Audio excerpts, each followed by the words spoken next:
जय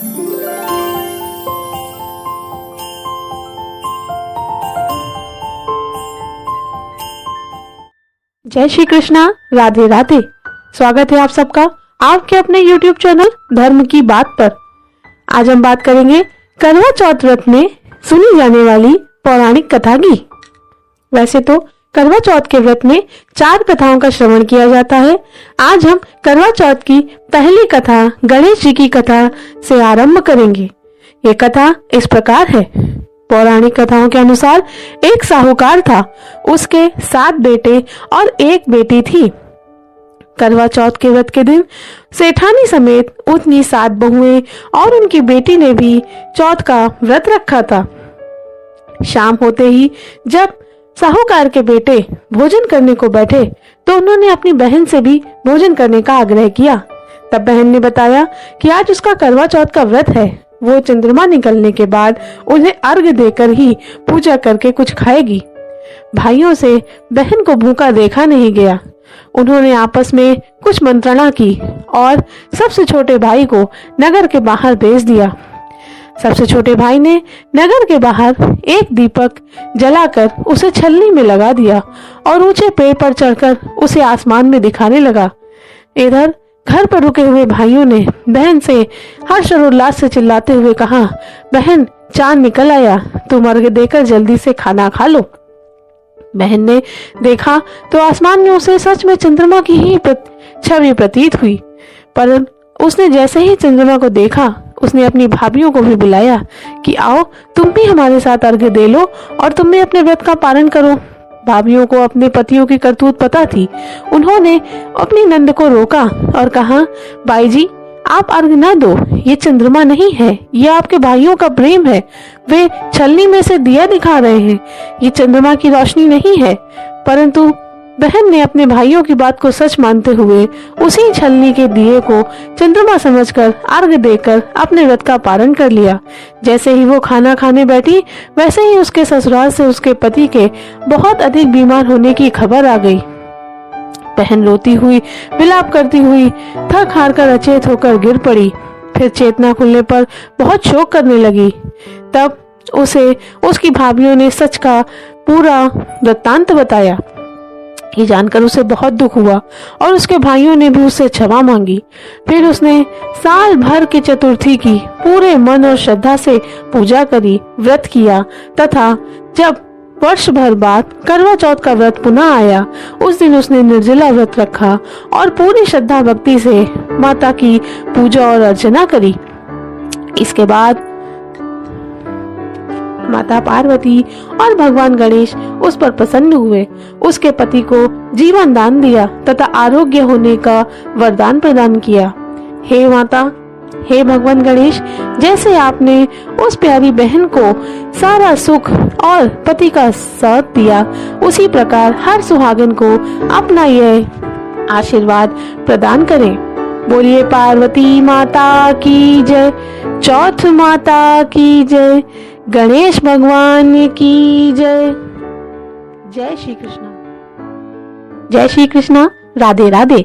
स्वागत है आपका आपके अपने YouTube चैनल धर्म की बात पर।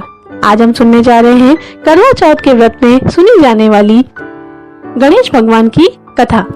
ये कथा इस प्रकार है। बहुत पुराने समय की बात है। एक गांव में एक माँ बेटी रहती थी। वे दोनों अकेली ही थी, उनका कोई साथी नहीं था। उस बेटी को हमेशा से एक भाई की आवश्यकता थी, मगर नियति से वो बेचारी अकेली ही रहती थी। वे दोनों नित्य प्रति भगवान गणेश की पूजा और आराधना करती थीं। एक दिन भगवान गणेश की माया से प्रेरित होकर के माँ ने अपने घर में 7 सांपों को पाल लिया।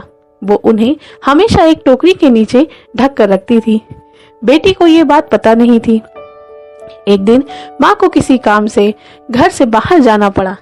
इसके लिए उसने अपनी बेटी से कहा कि बेटा, मुझे काम से बाहर जाना है, तुम कुछ भी करना पर इस टोकरी को उठाकर मत देखना।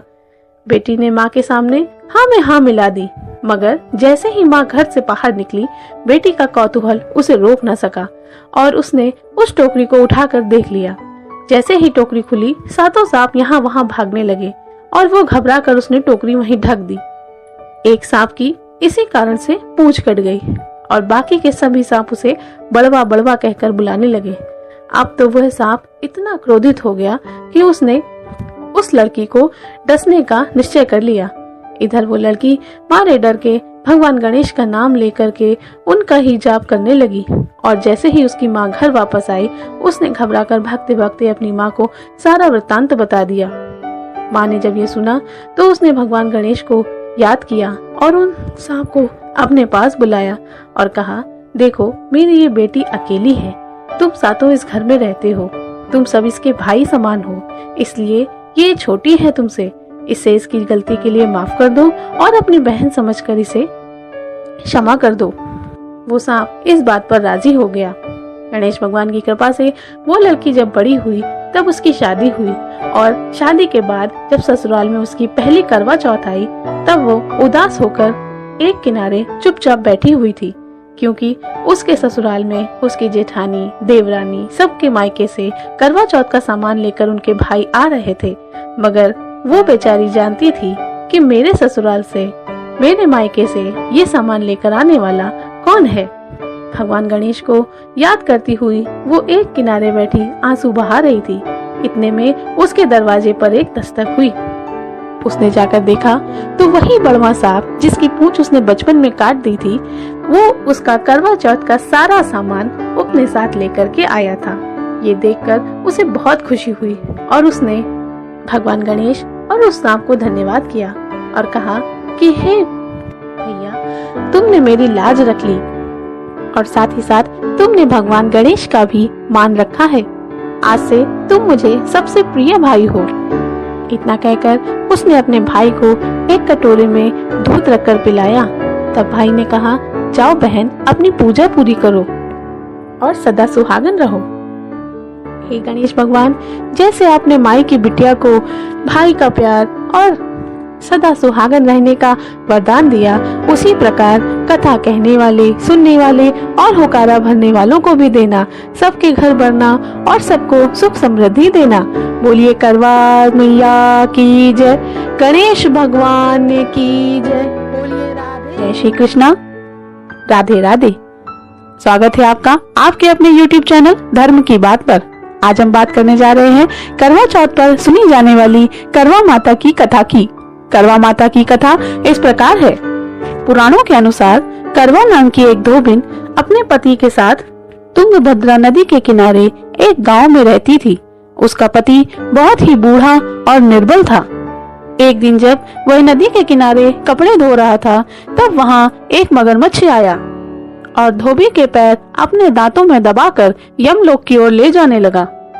वृद्ध पति यह सब कुछ देखकर घबरा गया और जब उसे और कुछ न सूझा और वो कुछ और न कह सका तो वह अपनी पत्नी का नाम करवा करवा लेकर के बुलाने लगा। अपने पति की करुण पुकार सुनकर धोबिन करवा वहां पहुंची तो वह मगरमच्छ उसके पति को यमलोक पहुंचाने ही वाला था। तब करवा ने उस मगरमच्छ को कच्चे धागे से बांध लिया और उसे यमराज के द्वार पर लेकर पहुंची।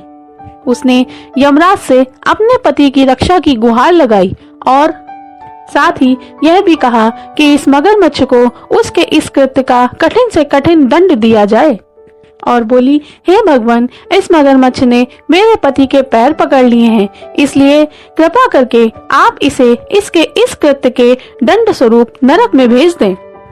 करवा की करुण पुकार सुनकर भगवान यमराज बोले कि अभी मगरमच्छ की आयु शेष है, मैं उसे अभी यमलोक नहीं भेज सकता। इस पर करवा ने कहा कि हे भगवान, यदि आपने मेरे पति की रक्षा करने में मेरी सहायता ना की तो मैं आपको श्राप दे दूंगी और आपको नष्ट कर दूंगी। करवा का यह साहस देखकर यमराज भी डर गए और उस मगरमच्छ को यमपुरी भेज दिया और करवा के पति को दीर्घायु होने का वरदान दिया। तब से कार्तिक मास की कृष्ण चतुर्थी को करवा चौथ का व्रत प्रचलन में आया, जिसे आज भी महिलाएं पूरी श्रद्धा और भक्ति के साथ करती हैं तथा अपने पति की दीर्घायु होने की कामना करती हैं। तो बोलिए करवा मैया की जय, भगवान यमराज की जय, कथा सुनने वाले, बोलने वाले, हुकारा भरने वालों की जय, भगवान जैसे करवा मैया की मनोकामना पूर्ण की, वैसे ही सबको देना, सबको सुखी करना, सबका अच्छा करना। जय श्री कृष्णा, राधे राधे। स्वागत है आपका आपके अपने YouTube चैनल धर्म की बात पर। आज हम बात करने जा रहे हैं करवा चौथ के व्रत में सुनी जाने वाली चौथी कथा, जो कि एक पौराणिक कथा भी है। ये कथा एक दंपति की कथा है। ये कथा इस प्रकार है। एक नगर में एक पति पत्नी रहते थे। पति बहुत ही सरल स्वभाव का था और पत्नी बहुत ही चंचल थी। एक दिन पत्नी ने कहा कि आज हमारा करवा चौथ का व्रत है और आज शाम को घर जल्दी आना और पूजा का सारा सामान लेकर के आना, वरना मेरा व्रत पूरा नहीं होगा। पति अपनी पत्नी को अच्छी प्रकार जानता था। उसने सोचा आज से पहले तो इसने किसी भी वर्ष करवा चौथ का व्रत नहीं रखा, फिर आज ये अचानक इस वर्ष करवा चौथ का व्रत कैसे रखने को राजी हुई है। चलो देखते हैं ये क्या करेगी। पति घर से बाहर निकलकर पीछे के रास्ते से छत पर चढ़कर एक दराज के पास ऊपर छत पर ही बैठ गया और अपनी पत्नी को देखने लगा। पहले पत्नी ने अपनी रसोई में कढ़ी पकाई और 4 पकौड़ी 4 चमचे कढ़ी खाई। इसके बाद पत्नी ने रोटी पकाई और 4 रोटियां खाई। उसने दही बड़े बनाए और 4 बड़े खाए। इसके बाद उसने चावल की पिन्नियां बनाई और 4 पिन्नियां खाई। बाहर कोई सिंघाड़े बेचने आया, उसने सिंघाड़े खरीदे और 4 सिंघाड़े खाए। इसी तरह से उसने दिन भर जो कुछ भी बिकने आया या जो कुछ भी उसने रसोई में पकाया, सब कुछ 4-4 करके खाया। शाम होने पर वो तैयार होकर सज धर कर बैठी और अपने पति का इंतजार करने लगी। पति छत से उतरकर पीछे के रास्ते से होकर सामने वाले दरवाजे से घर के अंदर आया। पत्नी ने इठलाते हुए कहा कि मेरे पूजा का सामान लेकर नहीं आए, अब मैं पूजा का व्रत पारण कैसे करूंगी। पति ने कहा कि मैं बिना सामान के ही तुम्हारे व्रत का पारण करवा दूंगा। तब पत्नी को आश्चर्य हुआ। उसने कहा कैसे? तब पति ने उसे जोर जोर से चिल्लाकर उसके दिन भर की करतूतों को एक एक करके गिनाया और भगवान के इस दंड का अधिकारी बताया। इसके बाद पत्नी को अपनी गलती का एहसास हुआ और उसने अपने पति से क्षमा मांगी और चौथ माता से भी क्षमा मांगी। इसके बाद उसने पूरी श्रद्धा भक्ति से करवा चौथ मैया की पूजा और अर्चना की। फिर पूरे साल की चौथ की व्रत तथा अगले साल का करवा चौथ व्रत उसने पूरे विधि विधान से रखा। इसके बाद उसे करवा मैया की असीम कृपा प्राप्त हुई और वे दोनों पति पत्नी सुखपूर्वक अपना जीवन व्यतीत करने लगे। हे करवा मैया, जैसे आपने उन दोनों पति पत्नी को दिया, संसार के सभी दंपति को यही सुख और ऐश्वर्य देना। कथा सुनने वाले, बोलने वाले और हुकारा भरने वालों को भी सारी मनोकामनाएं पूरी करना। बोलो करवा मैया की जय, गणेश भगवान की जय, चंद्रमा देव की जय। बोलिए राधे राधे।